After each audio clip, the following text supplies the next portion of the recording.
You want more ease in your life. Am I right? You're tired of the grind, hustling day and night. And I'm guessing since you're here, you'd like to attract something better into your life, but aren't sure how to do it or where to start. I've got you, friend. You're in the right place. So sit back, close your eyes, unless you're driving, of course, and let's talk story. A long time ago, in a galaxy far, far, oh, wait, wrong story. The long time ago was right, though how long isn't relevant, but I digress. Okay, so quite a few years ago, I came across a book, the first of many, that I now realize had a profound effect on me around manifesting. The book, The Aladdin Factor, by Jack Canfield and Mark Victor Hansen, and you may know them as the Chicken Soup for the Soul guys. It prompted me to write 101 specific things that I desired. And now, when I say specific, I mean specific. More money? Yeah, that's not going to cut it, friend.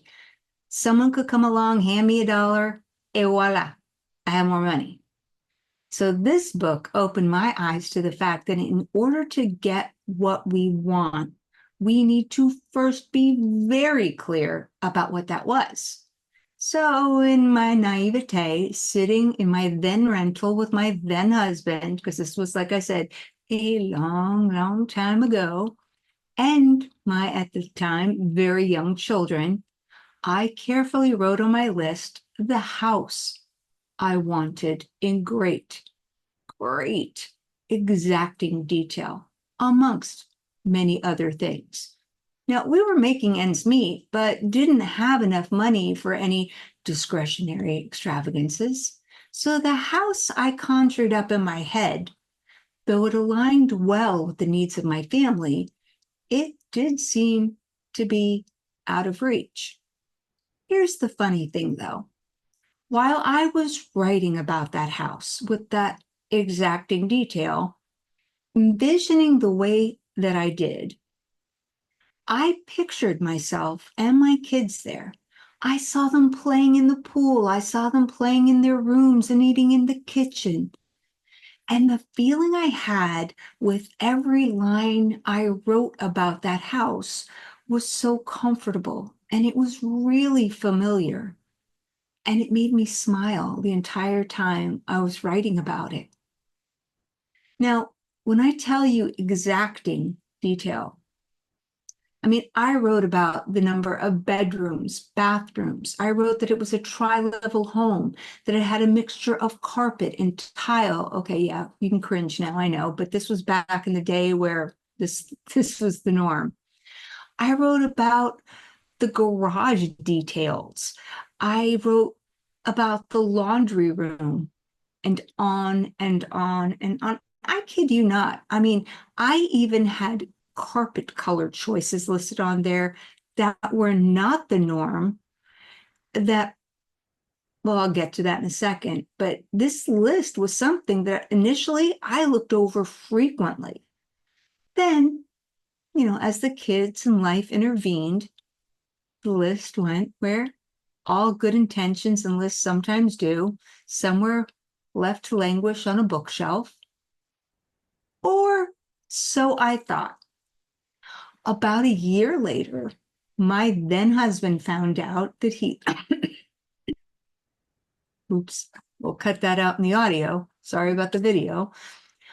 Found out that he was being transferred and we'd be moving from where we were living in the suburbs of New York out west, which meant we could buy a house. So there I was poring over listings that our realtor sent us. And I found lots of houses that matched our criteria.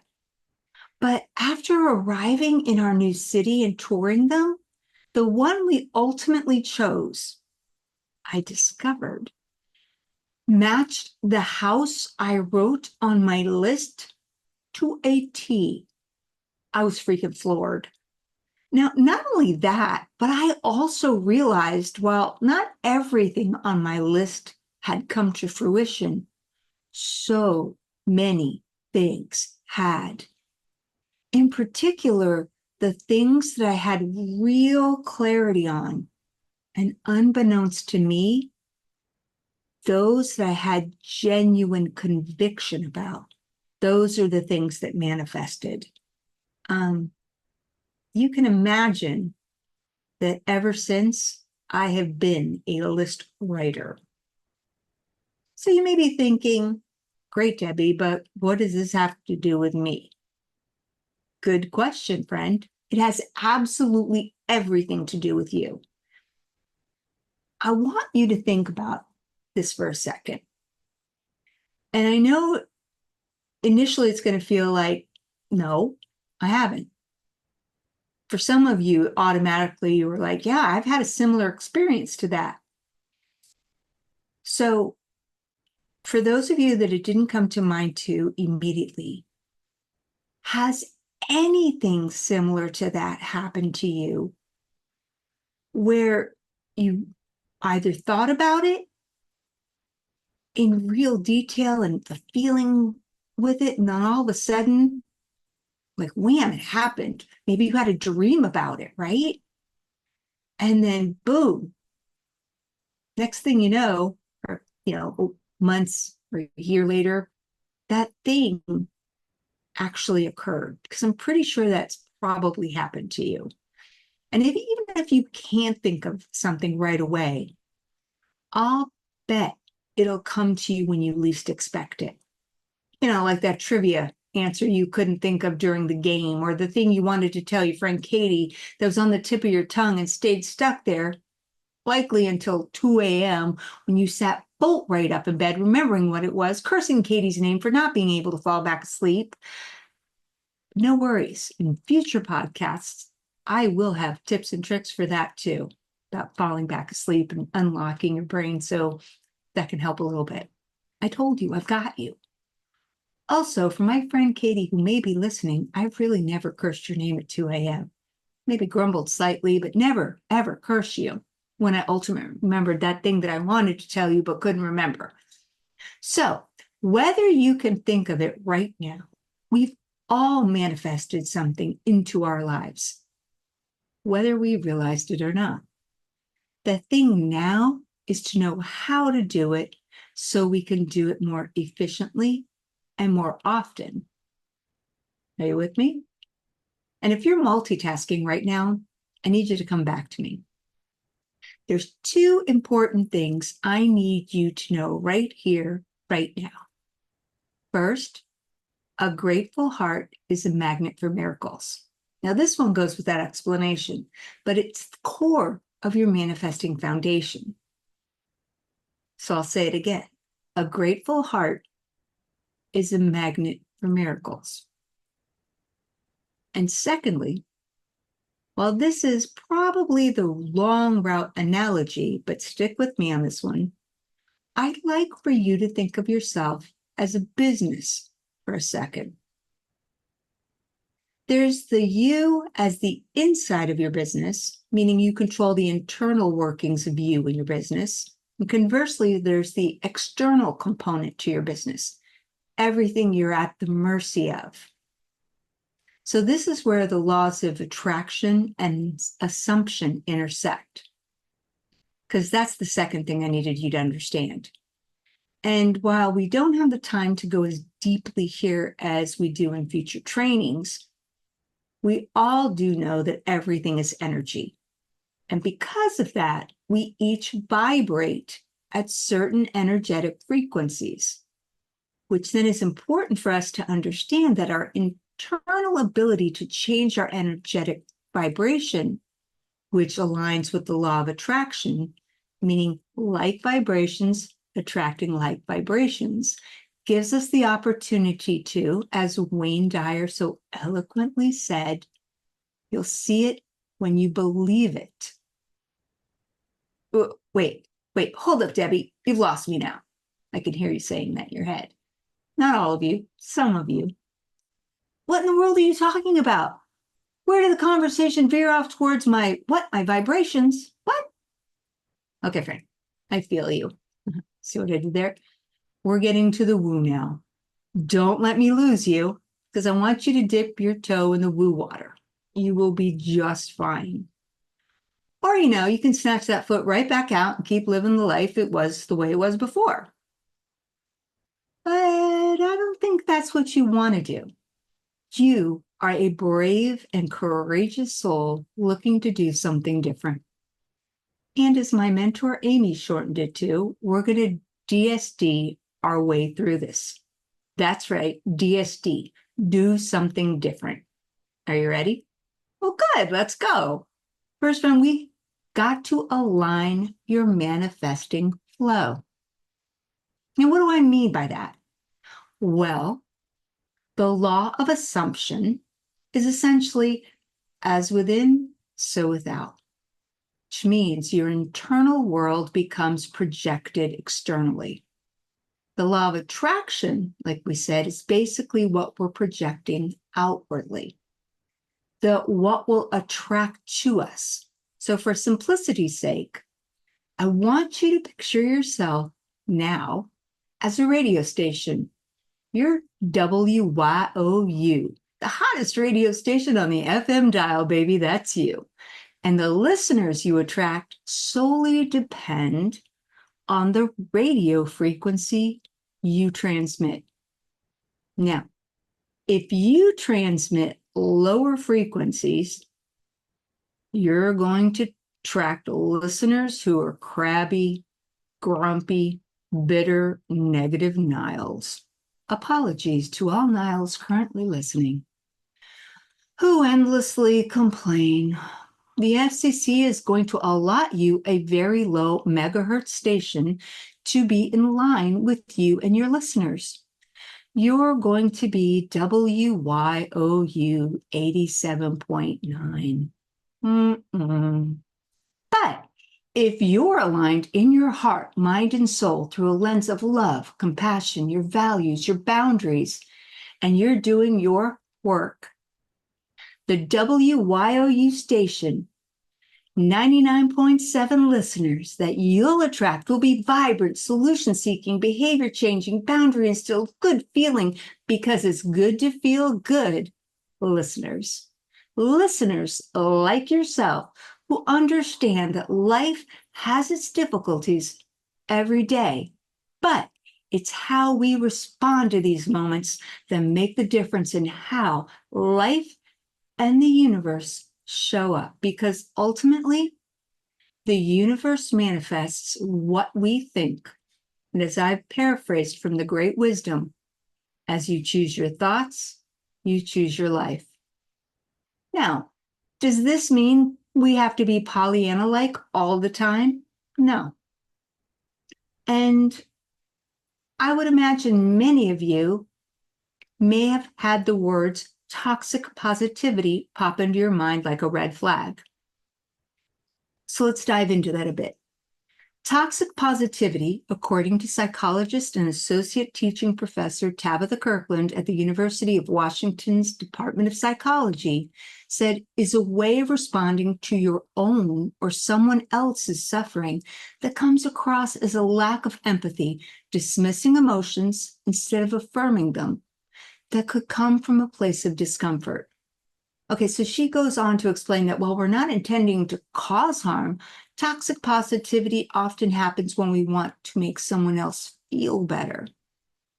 But it's so uncomfortable for us to hear any of the negatives that we're trying to push it all down. So she says, so instead of listening, we only reassure them or possibly ourselves that everything will be okay. So intentionally shutting people down when they're looking for connection in their sadness, whether you meant to, is a recipe for disconnection. So we can do that to ourselves if we don't feel our feelings. Even in depressive states, we have opportunities to help ourselves. Now, I speak from experience on this, so I am absolutely not trying to paint rainbows and unicorn tarps to throw over something I want to look past. And I highly encourage you to seek professional help whenever you feel you need it, and always continue doing your internal work. Because unlike a cut that completely heals within our internal selves, there's always an opportunity for continued healing. And that internal healing fuels our growth. Without that, we stay stuck in a loop of patterns that we're unable to break. And that loop is often a cycle of limiting beliefs. And a belief is simply a statement we tell ourselves that we believe to be true. So if a belief is holding you back, keeps you stuck, or no longer serves you, it is, in fact, limiting. So once we identify which of our beliefs are the ones that don't serve us, then we have a choice. We can be the badass warrior that we actually are and take an arrow to those suckers, piercing those limiting beliefs to the ground. And then when we're ready, scoop them up, hold them up to the light, right? And decide how to reframe them in a way that does serve us, in a way that empowers us, so those thoughts can make us feel limitless. Here's a quote that Judge Louis D. Brandeis said that I absolutely love. Sunlight is said to be the best of disinfectants. So I think what he's saying there, in context to what we're talking about, is we need to be willing to examine without ego, ooh, that pesky ego, with the same kindness and compassion that we'd show our closest friends, right? And that's the end game, of course, because we're human. It's something we're always going to continue to work on. It's not that we wake up one day and we're perfect at it. But the more intentional we are in doing it, the greater the change we create in our lives, which we'll see mirrored in everything we attract.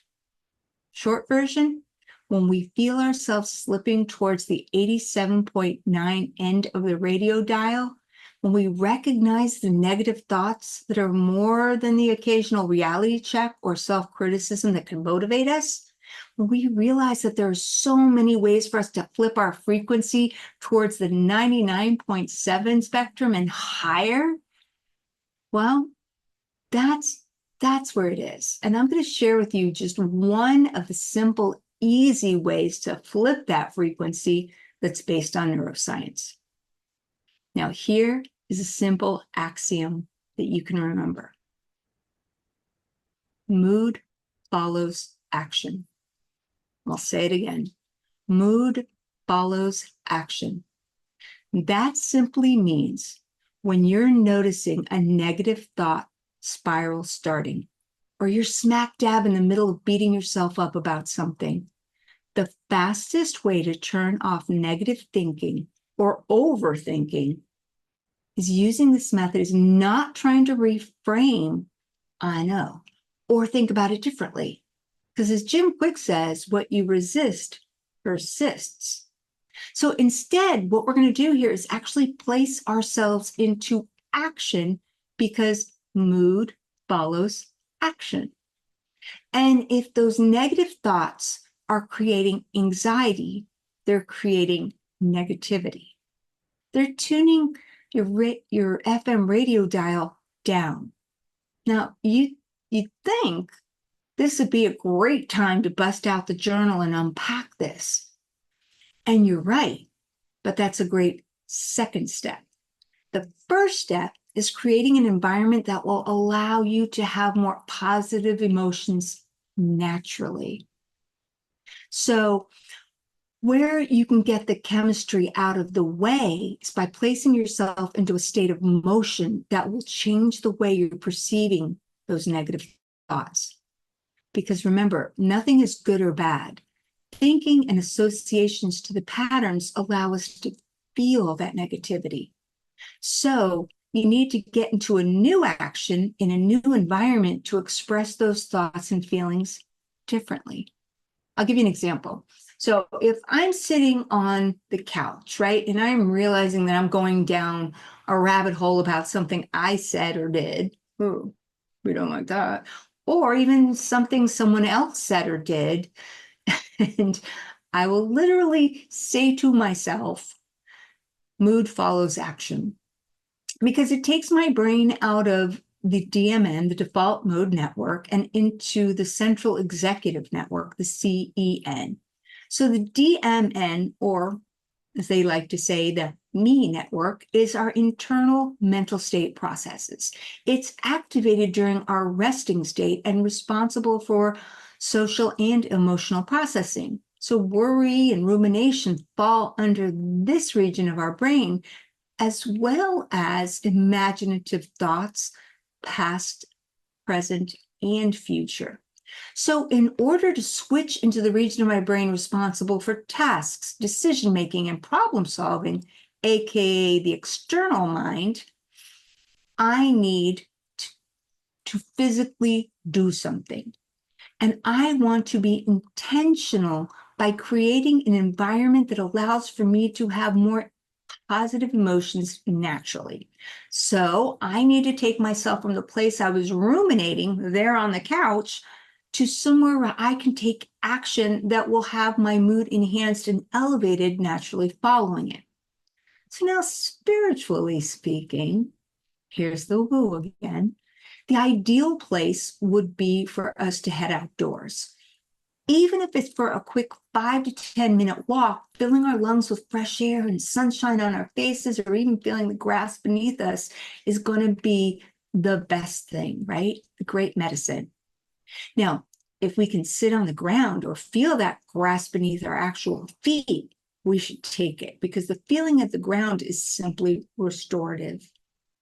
And here's another quick one I want to share with you. The next time you're out on a walk, stop and rest your hand on a tree. Hold it there for a moment and close your eyes. Take a deep breath in and out and allow your mind to clear, even if only for a moment. Now, after you start walking again, check in with yourself. See if you feel any differently. I will tell you though, I'll admit, the first time I did it, I was a tiny bit, okay, I'm gonna admit it, the self-conscious to get as much out of the experience as I could have. But I will say I felt something that caused me, to do it again and again and again. So try it for yourself and see, because why not? Now to circle back, if going outside isn't an option because of the weather, season, time of day, or you're at the office, let's DSD, can't even talk now, DSD our way through it. At the office, great. Step one, get up, stretch, head to refill your thermoflask or Stanley or whatever the most popular thing is right now with water. Step two, hydrate, because we know we need to hydrate. If you're at home, fantastic. Can't go outside? Step one, put some headphones on. Crank your favorite song in safe levels of decibels, of course. And step two, dance it out for a few minutes. Moving your body is going to change how you feel by moving you out of your DMN, your default mode network. And by doing something for yourself, you'll have changed your environment for the better too. Bonus step, tack on additional action steps towards moving your day or evening forward, whatever that may be, and you'll feel even more intentional. So mood follows action, and you'll have also flipped your frequency back up the FM dial. Okay, friend, wrapping this up, I want you to know, when you recognize that it's simply good to feel good, which is our birthright, understanding that there is a way to elevate that exponentially by being in alignment with your heart, mind, and soul, you'll begin naturally attracting good things into your life. Earlier, I mentioned you're likely already doing this. So pay attention to when things happen that seem like a happy accident, serendipity, synchronicities, surprise. We have multiple courses that offer you many more tools, tips, and strategies to heighten your alignment. So sign up, make sure you subscribe on your favorite platform so you can listen to our Dream Daringly podcast for those tips to hear more. And if you'd like the one-on-one or group coaching approach, you can check out my coaching packages. But no matter what, I'm sending you a perpetual avalanche of light, happiness, and elevated vibrations. And hey, if you feel inspired by today's episode and want to help our family here at Dream Daringly grow, first, we want to thank you in advance for leaving us a 5-star rating and review. It takes just a minute and lets others know that this show is a valuable resource for manifesting their dreams. Plus, positive reviews help the podcast reach more amazing listeners just like you. So I want to take a moment to say thank you, my friend, for being a part of Dream Daringly family and community, because without you, none of this would be possible, nor would it matter. I do this for you to grow, dream, and live what others might deem unthinkable. And until we meet again next time, always be dreaming. You have the power to create the life you desire.